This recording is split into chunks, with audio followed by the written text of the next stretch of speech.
Unified 911, anong matutulong namin sa'yo? Anya ti maitulong mi ken kapo. Anong may tatabang ko sa Unsay imo? akong ikatabang nimo? Ngini makadabang namisal ka no.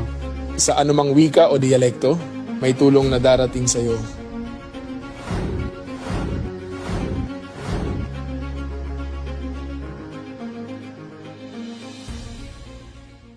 Lilingkod sa bawat Pilipino at magbibigay ng tamang impormasyon para sa tahimik at maayos na Pilipinas. Police News Network, alagad ng batas, tagapagtaguyod ng balitang pulis, sandigan ng mamamayan, patnubay ng katotohanan.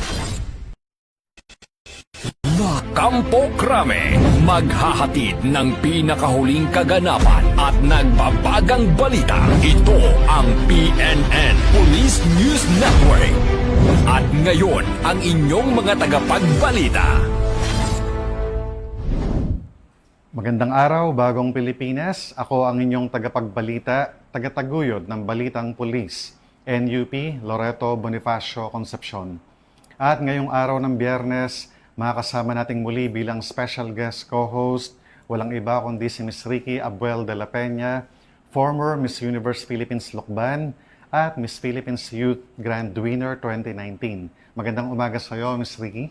Magandang umaga rin po, Sir Eton, at sa ating mga manonood. Huwag po nating kalimutan i-like, i-follow at i-subscribe ang page ng Philippine National Police, Police Community Affairs and Development Group, PCAG, Tagapag-ugnay at Police News Network. Kami po ay maghahatid sa inyo ng tamang balita, kwento ng pulis at serbisyo para sa mamamayan. At ito ang PNP News Online. Ang pangunahing balita ng Police News Network, alagad ng batas, tagataguyod ng Balitang Pulis.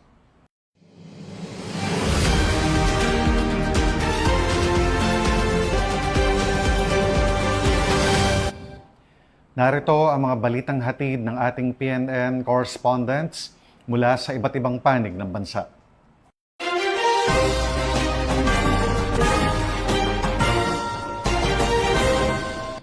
Aabot sa mahigit 162 million pesos na halaga ng marijuana ang binunot at sinunog ng mga otoridad sa isang araw na operasyon sa Tinglayan, Kalinga. Nananatiling matatag ang Police Regional Office Cordillera sa kampanya kontra iligal na droga sa pamamagitan ng mas pinaigting na operasyon katuwang ang partner agencies at komunidad upang masiguro ang payapa at ligtas na pamayanan. Narito ang detalye ng report mula kay Police Staff Sergeant Precious May Donaal.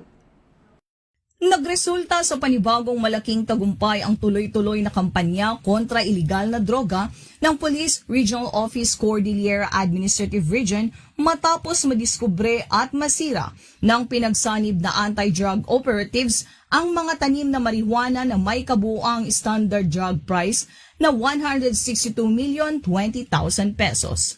Sa isinagawang isang araw na operation sa Mount Watong, Barangay Lukong, Tinglayan, Kalinga noong ika-27 ng taong kasalukuyan. Batay sa ulat na isinumite sa Regional Operations Divisions ng PROCAR, nadiskubre ng mga operatiba ang 8 plantation sites ng marijuana na may lawak na humigit kumulang 52,000 square meters. Dito ay natagpuan ang tinatayang 477,500 gramo ng pinatuyong marijuana stalks na may dahon at fruiting tops. 456,000 fully grown marijuana at 338,000 marijuana seedlings. Isinagawa ang operation sa ilalim ng Oplan Revisit Everest 2.0 sa direktiba ni Police Brigadier General Erickson Dilag, Regional Director ng PROCAR, at personal na pinangunahan ni Police Colonel Ledon Monte, Deputy Regional Director for Operations.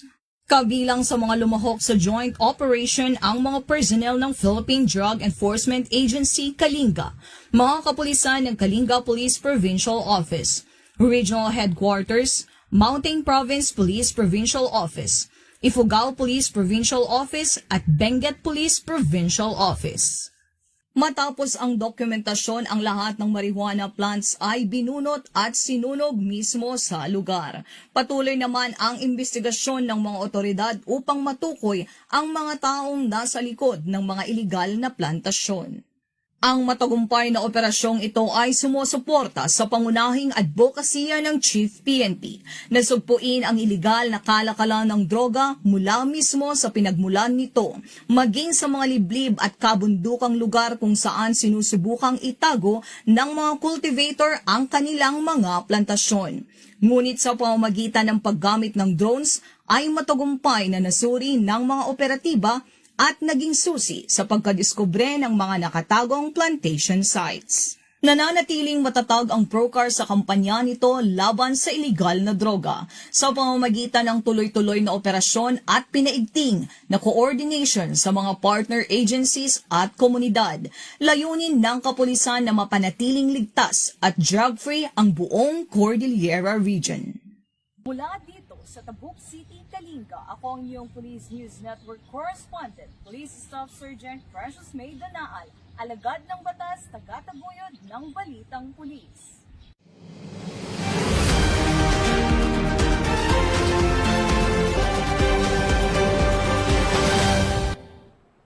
Maraming salamat, Police Staff Sergeant Donaal. Arestado ang 45 anyos na lalaki matapos mahulihan ng illegal na baril, bala at magazine sa isinagawang search warrant operation ng mga miyembro ng Misamis Occidental Maritime Police Station. Yan ang balitang hatid ni Police Staff Sergeant Cecilia Caudilla. Isang operasyon laban sa iligal na pagmamay-ari ng baril ang matagumpay na isinagawa ng mga operatiba ng Misamis Occidental Maritime Police Station, katuwang ang iba't ibang law enforcement units noong madaling araw ng Mayo 27, 2026 sa Purok 5, Barangay Lower Langob, Calamba, Misamis Occidental. Sa bisa ng search warrant number 07-2026, pinangunahan ni Police Lieutenant Mario J. Hica, Officer in Charge, ang pinagsamang implementasyon ng search warrant kasama ang personahe ng Oroqueta Maritime Law Enforcement Team, Plaridel Maritime Law Enforcement Team, Calamba Municipal Police Station, 1st PMFC Misamis Occidental at RMFB 10 Misamis Occidental. Sa isinagawang paghahalughog ng bahay ng isang 45 anyos na negosyante, nakumpiska ang isang caliber 45 pistol, isang magasin at 6 na piraso ng live ammunition.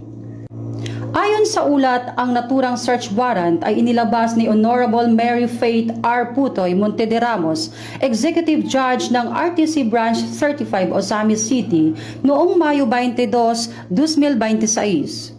Nasaksihan naman ng mga opisyal ng barangay ang operasyon at inventaryo ng mga ebidensya habang gumamit din ang mga operatiba ng body-worn cameras alinsunod sa OCA Circular Number 110-2021 bilang bahagi ng mas transparent at maayos na pagpapatupad ng operasyon. Dinala na sa Misamis Occidental Maritime Police Station ang suspect at ang mga nakumpiskang ebidensya para sa kaukulang disposisyon habang inihanda ang mga kasong paglabag sa Republic Act 10591 para sa inquest proceedings.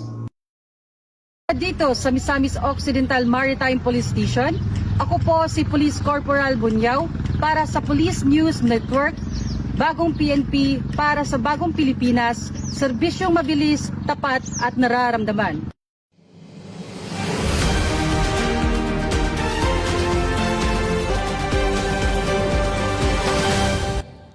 Maraming salamat, Police Staff Sergeant Caudilla. PNP Eastern Visayas nagtala ng 57% na pagbaba sa focus crimes dahil sa epektibong Safer Cities Initiative at mas pinaigting na kampanya kontra kriminalidad.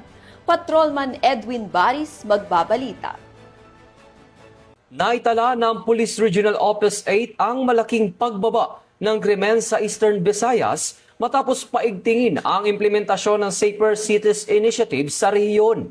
Ayon kay Police Brigadier General Jason L. Capoy, Regional Director ng Police Regional Office 8, Bumaba ng 57.52% ang walong focused crimes mula ikapito hanggang ikadalawampu ng Mayo, kung saan 48 insidente na lamang ang naitala kumpara sa 113 kaso noong nakaraang monitoring period.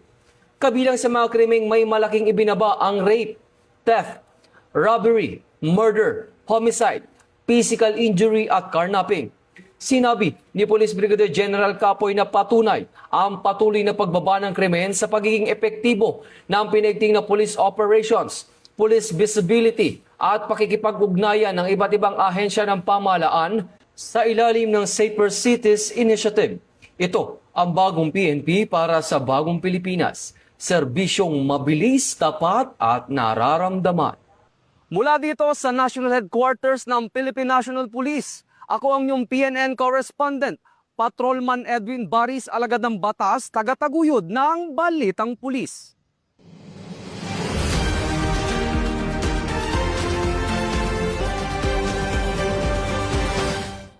Maraming salamat, Patrolman Baris. Ninakaw na motorsiklo at cellphone agad na recover sa mabilis na aksyon ng Philippine National Police sa Santo Domingo, Ilocos Sur. Ibabalita yan ni Patrolwoman Nikki Lyra Barbero Pajarillo. Muling ipinakita ng Ilocos Sur PNP sa pamumuno ni Police Colonel Agosto M. Asuncion, Provincial Director ng Ilocos Sur Police Provincial Office, ang mabilis at mahusay na koordinasyon ng kapulisan matapos matagumpay na mabawi ang mga ninakaw na cellphone at isang karnap na motorsiklo. Ayon sa ulat, rumisponde ang Santo Domingo Municipal Police Station sa isang naiulat na kaguluhan sa Seabed Beach, Barangay Seabed, Santo Domingo, Ilocos Sur. Habang iniimbestigahan ang insidente, 2 biktima ang lumapit at iniulat na nawawala ang kanilang mga iPhone habang sila ay natutulog sa kanilang cottage bandang alas 4 ng madaling araw noong ika-27 ng Mayo. Kinilala ang mga biktima bilang isang 24 anyos na babae na residente ng Batangas at isang 32 anyos na sales representative mula Sorsogon. Ayon sa mga saksi, ang lalaking sangkot sa kaguluhan ay siya ring nakita nilang pumasok sa cottage ng mga biktima. Agad nagsagawa ng operasyon ng mga otoridad at natukoy ang sospek na isang 23 anyos na lalaki mula Novaliches, Quezon City. Gayunman, nakatakas ito patungo sa masukal na lugar habang iniimbestigahan. Sa follow-up investigation, napag-alamang ginamit umano ng sospek ang Honda Click 125 motorcycle ng kanyang kamag-anak sa Barangay Kasili bilang getaway vehicle matapos dumalo sa isang barangay fiesta. Sa pamamagitan ng pinagsanib na operasyon ng Santo Domingo MPS at San Nicolas MPS ng Ilocos Norte PPO, matagumpay na nabawi ang motorsiklo at mga nawawalang cellphone sa Barangay 22, San Guillermo, San Nicolas, Ilocos Norte. Ayon kay Police Colonel Asuncion, nagpapatuloy pa rin ang hot pursuit operation upang agad na maaresto ang sospek at mapanagot sa batas at mapanatiling ligtas ang publiko sa buong lalawigan. Mula dito sa Ilocos Region, ako ang iyong PNN correspondent, Patrolwoman Nikki Lyra Barbero, alagad ng batas, tagataguyod ng Balitang Pulis, at ito ang bagong PNP para sa bagong Pilipinas. Serbisyong mabilis, tapat at nararamdaman.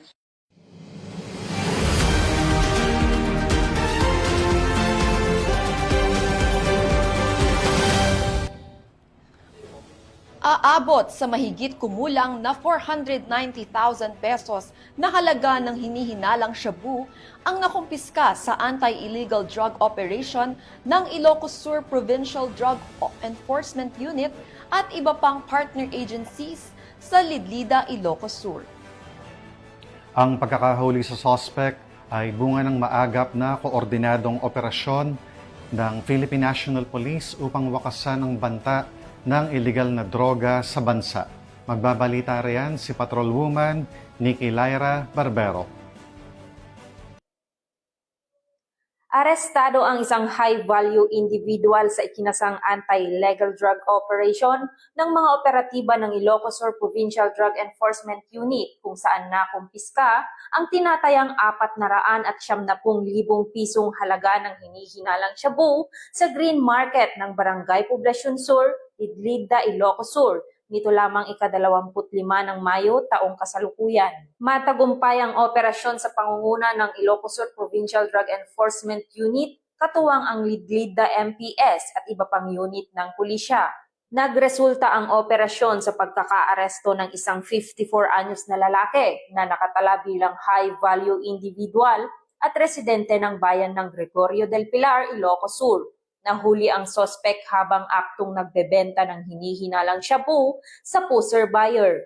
Nakumpiska mula sa sospek ang 4 na heat-sealed transparent plastic sachet na naglalaman ng hinihinalang shabu na may tinatayang kabuuang bigat 72.14 gramo at may standard drug price na 490,552 pesos, by bust money at iba pang personal na gamit. Ang sospek ay kasalukuyang nakadetene sa Lidlida MPS at ang nakumpiskang ebidensya ay nasa kustodiya na ng Ilocos Sur Provincial Drug Enforcement Unit para sa kaukulang dokumentasyon at pagsasampa ng kasong paglabag sa Republic Act 9165 o ang Comprehensive Dangerous Drugs Act of 2002. Pinuri ni Police Colonel Agosto M. Asuncion, Provincial Director ng Ilocos Sur Police Provincial Office, ang mga operatiba sa matagumpay na pagsasagawa ng operasyon sa pamamagitan ng masusing surveillance, koordinasyon at agarang police response. Muling tiniyak ng Ilocos Sur Police Provincial Office ang kanilang matatag na commitment sa pagpapatuloy ng agresibo ngunit makatarungan at naaayon sa batas na kampanya kontra ilegal na droga sa ilalim ng Enhanced Alerto Framework upang mapanatili ang kapayapaan at kaayusan sa lalawigan. Mula dito sa Ilocos Region, ako ang inyong PNN Correspondent, Patrolwoman Nikki Lyra Barbero, alagad ng batas, tagataguyod ng balitang pulis.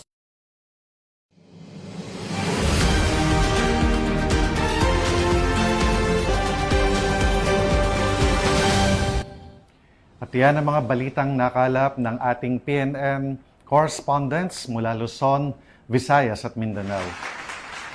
At bago tayo magtapos, gusto ko pong muling magpasalamat sa ating masusugid na manunood or televiewers ng Police News Network at syempre pa sa ating special guest co-host this morning na walang iba kundi si Ms. Ricky Abuel de la Peña. Ms. Ricky, maraming salamat muli sa pagpapaunlak ng aming imbitasyon na maging special guest co-host sa programang ito. Baka may nais kang gustong sabihin o ipaalam sa ating mga manonood, Ms. Ricky, or any upcoming events at gustong pasalamatan, Ms. Ricky. Maraming salamat po ulit sa pag-imbita po sa akin dito. Calling all aspiring models, magkakaroon po kami ng modeling workshop open to all ages. No height requirement. I-visit nyo lang po ang Block Modeling School on Facebook and Instagram. Pinapasalamatan at binabati ko po si Chief PNP, Police General Jose Melencio Nartates Jr., Police Major General Roderick Augustus Alba, the Director for Police Community Relations. PKG Command Group na pinamumunuan ni Police Brigadier General Vina Guzman. Police Colonel Joel Serrano, Police Colonel Adonis Guzman, at Police Colonel Joel Ada. Sa lahat ng personnel ng Police Community Affairs and Development Group at sa lahat ng magigiting na pulis sa buong bansa, maraming salamat sa inyong serbisyo para sa isang ligtas na pamayanan. At ngayong araw, ating tutukan po ang Sumbong Nyo Aksyon Agad sa UNTV channel po mula 12:30 p.m. hanggang 2 p.m. at sa official Facebook page ng Sumbong Nyo Aksyon Agad. At abangan nyo rin po ang Police at Your Service, telecast po bukas, Sabado, May 30, 2026, mula 7 p.m. to 8 p.m. sharp. Also po sa UNTV News and Rescue at sa official Facebook page ng PNP. Mga ka-PNN, abangan nyo rin po ako ngayong Sabado at Linggo mula 10 o'clock a.m. hanggang 11 a.m. sa Police News Network. Makibalita sa mga accomplishments ng Philippine National Police. Samantala, binabati din po natin ang mga PNP personnel na makakatanggap po ng parangal sa Diamond Excellence Awards 2026 na gaganapin po mamayang gabi sa Seda, New Valley, dyan po sa may Santa Rosa, Laguna. Pagbati po, para sa Women of the Year in Public Service Awards, sina Police Brigadier General Portia B. Manalad Ma'am, Director ng Health Service. Siyempre po si Police Brigadier General Vina H. Guzman, our beloved Director po ng PICAG. Also si Ma'am Police Brigadier General Sheila T. Portento Ma'am, Chief po ng WCPC. Ganon din po si Police Lieutenant Colonel Brenda O. Garcia, Acting Chief ICDD PICAG. Pagbati rin po kina Police Captain Charity Vicente, Officer in Charge of the TV and Radio Production Section PICAG. Pagbati rin po kay Police Lieutenant Alma V. Irinco, as former Assistant Chief Radio and TV Section ng ICDD PICAG. At si Police Lieutenant Christine Marticio, OIC SMS CRMC Supervisor, sumbong nyo aksyon agad. Para naman sa Man of the Year awardees, congratulations po para sa public service. Police Colonel Alex M. Apolonio, Chief CRMC PICAG. Man of the Year, Animal Welfare Hero of the Year, NUP Loreto B. Concepcion, Animal Welfare Advocate. Para sa Media Excellence in Law Enforcement Award, Police News Network. Sa Outstanding Public Service Award, sumbong nyo aksyon agad. Public Safety Action Award, Police at Your Service. Sa ngalan ng pamunuan ng Philippine National Police, sa pangunguna ni Chief PNP, Police General Jose Melencio Nartates Jr. at sa pamumuno ni President Ferdinand Bongbong Marcos Jr., kami ay maglilingkod sa bawat Pilipino at magbibigay ng tama at balanseng balita. Mula rito sa tanggapan ng tagapag-ugnay ng pambansang pulisya, kami po ang inyong mga tagapagbalita, tagataguyod ng Balitang Pulis. Ako po, NUP Loreto Bonifacio Concepcion. At ako naman po si Ms. Ricky Abuel de la Peña, Miss Universe Philippines Lokban 2024 and Miss Philippine Youth Grand Winner 2019. Maghahatid ng tamang balita, kwento ng pulis at serbisyo para sa mamamayan. At ito ang PNP News Online. Ang pangunahing balita ng Police News Network, Ito ang bagong PNP para sa bagong Pilipinas, serbisyong mabilis, tapat at nararamdaman.